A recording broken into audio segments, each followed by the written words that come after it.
जय Hind future doctors. आइए आज का हमारा टॉपिक है, हम देखते हैं कॉमन आयन इफेक्ट। ये बहुत ही ज़्यादा इंपॉर्टेंट है, ठीक है ना। आपको चाहे तो ये डायरेक्ट क्वेश्चन आ सकते हैं या सॉल्युबिलिटी में क्वेश्चन आ सकता है, बट इसका यूज़ आएगा जरूर, तो इसको बहुत ध्यान से समझना है। क्या है statement? Dissociation of weak electrolyte suppressed, यानी कि कम हो जाता है if a strong electrolyte with common ion is added to the aqueous solution of weak electrolyte. यानी कि वीक इलेक्ट्रोलाइट का अल्फा खुद ही बहुत कम होता है, अगर हम उसमें कोई कॉमन आयन अगर डाल देंगे तो फिर क्या हो जाएगा, उसका डिसोसिएशन और घट जाएगा, सप्रेस्ड हो जाएगा, ठीक है ना। ध्यान से समझिए, जैसे ये अपना एसिटिक एसिड है, डिसोसिएटेड है, बहुत कम डिसोसिएशन हुआ है बट हुआ है, ठीक। अब अगर इसी में हम सपोज करिए हम HCl ऐड कर देते हैं, ठीक। अगर हम HCl ऐड कर देते हैं तो इस बार देखो हम सिंगल एरो लगा रहे हैं क्योंकि ये स्ट्रॉन्ग इलेक्ट्रोलाइट है। अब ध्यान से समझना, यहाँ पे जो भी डिसोसिएशन हुआ है, ठीक है ना, जो भी डिसोसिएशन हुआ है, बट ध्यान रखना अगर हम बाहर से H+ ऐड कर रहे हैं तो अब पहली बात तो ये समझिए कि इसके लिए अगर हम Ka लिखेंगे तो क्या लिखेंगे, H+, ठीक है। ये तो हम लिखते आ रहे हैं अभी तक। अब ध्यान से समझना, अगर इसका जो भी डिसोसिएशन हुआ है, अगर यहाँ से हम सोल्यूशन में ये ऐड कर दिए तो उसमें हुआ क्या, एक कॉमन आयन आया कि नहीं।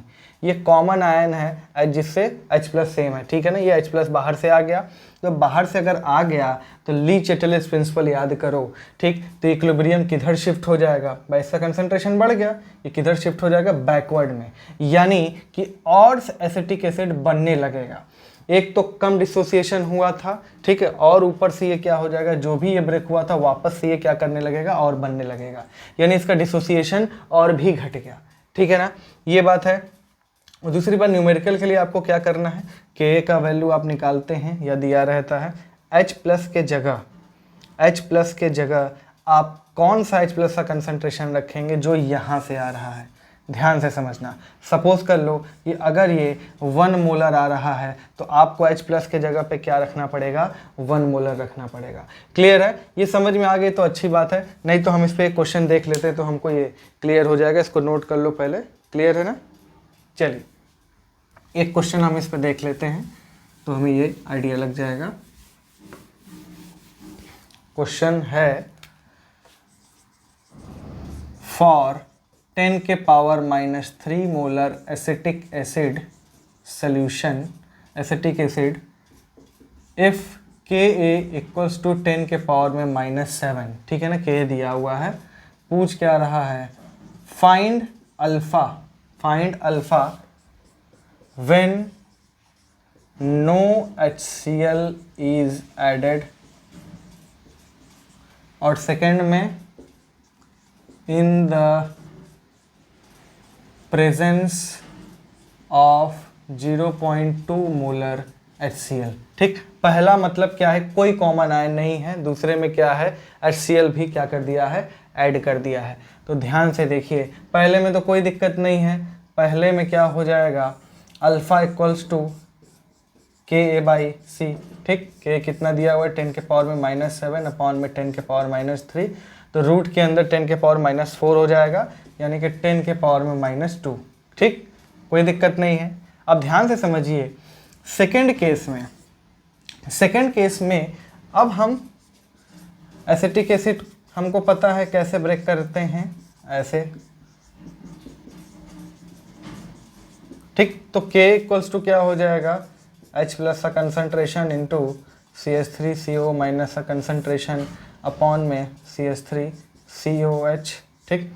ये C-अल्फा, ये C-C-अल्फा इक्विलिब्रियम पे होता है, ये C-अल्फा होता है, ये भी C-अल्फा। अब ध्यान से समझिए, ये जो H+ है ये पूरी तरह से क्या हो जाएगा, ब्रेक हो जाएगा, ठीक है ना। तो H+ कितना मोलर लिया गया था, 0.2, अब ये 0.2 है तो ये भी कितना हो जाएगा, 0.2। अब ध्यान से समझना, जो यहाँ पे जो H+ है, ये H+ कहाँ से आया है, ये H+ यहाँ से आया है, बट अब H+ यहाँ से कितना आया होगा, बहुत कम आया होगा। तो पूरी तरह से हम ये मानेंगे कि H+ कहाँ से आया है, HCl से आया है, यहाँ से तो H प्लस बहुत कम है, बट जब तक कुछ नहीं था तब तक तो हम कंसीडर करते थे कि यहाँ से H प्लस आ रहा है। बट अगर बाहर से HCl हमने ऐड कर दिया, मान लो यहाँ से 2 H प्लस मिल रहा है और यहाँ से 10 लाख H प्लस आ रहा है, तो हम क्या मानेंगे, सोल्यूशन में H प्लस कहाँ से आएगा, तो हम बोलेंगे कि वो HCl से ही आया है।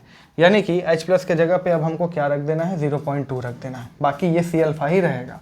तो K का वैल्यू कितना दिया हुआ है, 10 के पावर में -7 इक्वल्स टू H प्लस के जगह पे 0.2 इंटू C अल्फा, और ये क्या रहेगा C minus C alpha, C common ले लो तो 1 माइनस अल्फा, C से C खत्म, 1 माइनस अल्फा के जगह केवल 1 रख दो, तो यहाँ से अल्फा इक्वल्स टू क्या आ गया, 1 में 0.2 इंटू 10 के पावर -7, ठीक। तो ये कितना हो जाएगा, 5 इंटू 10 के पावर -7। ध्यान देखो यहाँ पे अल्फ़ा कितना आया था, उससे ये बहुत कम अल्फ़ा आ गया, ठीक है ना। यानी कि अल्फ़ा क्या हो जाता है, जब वीक इलेक्ट्रोलाइट के सोल्यूशन में हम एक कॉमन आयन हम ऐड कर देते हैं, एक इलेक्ट्रोलाइट, स्ट्रॉन्ग इलेक्ट्रोलाइट जिसमें एक कॉमन आयन रहता है, तो अल्फ़ा क्या हो जाता है, उस वीक इलेक्ट्रोलाइट का घट जाता है। तो दिस इज़ द प्रूफ, इसको नोट कर लो, फिर नेक्स्ट क्वेश्चन देख लेते हैं, नोट कर लो। आइए दोस्तों नेक्स्ट क्वेश्चन देखते हैं कॉमन आयन इफेक्ट पे। यहाँ पे क्या है, K दिया हुआ है एक वीक एसिड HCN के लिए 4 × 10⁻⁻10। अब H प्लस का कंसंट्रेशन पूछ रहा है और HCN का कंसंट्रेशन दे के रखा है 0.2 मोलर।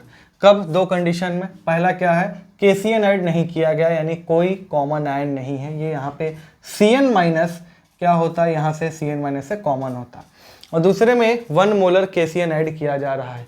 तो देखिए सबसे पहला तो नॉर्मल कंडीशन है, तो नॉर्मल कंडीशन हम अच्छे से जानते हैं कि जो कंसंट्रेशन ऑफ H प्लस होगा, पहली बात तो ये मोनो बेसिक एसिड है, ठीक, तो ये ऐसे ही टूटेगा, मोनो बेसिक एसिड है, तो H प्लस क्या हो जाएगा, C अल्फ़ा या फिर Ka इंटू सी, ठीक, K इंटू सी, K कितना दिया हुआ है 4 × 10 के पावर में -10 इंटू सी कितना दिया हुआ है 0.2, तो ये 4 × 0.2 यानी कि ये हो जाएगा 8 × 10 के पावर में -10 अंडर रूट, ठीक। आप इसको निकाल सकते हैं, या फिर आप एक काम करिए, ये 0.8 होगा, या फिर आप एक काम करिए यहाँ पे 100 से मल्टीप्लाई करिए, ठीक, तो यहाँ ये क्या हो जाएगा 10 के पावर -12 हो जाएगा, तो ये हो जाएगा 80 × 10 के पावर में -12।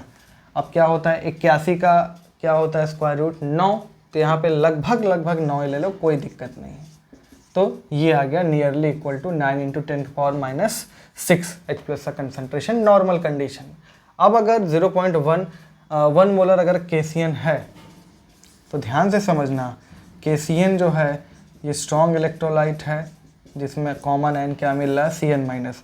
अगर ये 1 मोलर है तो ये भी क्या हो जाएगा, 1 मोलर हो जाएगा। तो अब क्या करो, इसके लिए K का एक्सप्रेशन लिखो, तो K equals to H plus into CN minus upon में HCN, ठीक। K कितना दिया हुआ है 4 × 10 के पावर में -10, H प्लस हमको निकालना है, CN माइनस के जगह पे हम क्या रखेंगे, 1 रखेंगे, और अपॉन में HCN का कंसंट्रेशन कितना दिया हुआ है 0.2, तो H प्लस का कंसंट्रेशन अब कितना आ गया, ये आ जाएगा 0.8 × 10 के पावर में -10, यानी कि 8 × 10 के पावर में -11। कितना आया, 8 × 10 के पावर में -11। जाहिर सी बात है यहाँ से क्या आ रहा है, H प्लस क्या आ रहा है, कम आ रहा है। क्यों कम आ रहा है, क्योंकि कॉमन आयन के वजह से, इसके वजह से इक्विलिब्रियम इधर शिफ्ट होगा, और जब इधर शिफ्ट होगा तो H प्लस भी तो इधर जाएगा ताकि HCN बने, तो यानी कि H प्लस में कमी तो आएगी ही आएगी। क्लियर है, इसको नोट कर लीजिए, फिर हम नेक्स्ट क्लास में मिलेंगे अगले कुछ टॉपिक के साथ, इसको नोट कर लो। चलिए दोस्तों, तो मिलते हैं अगले क्लास में, तब तक के लिए जय हिंद।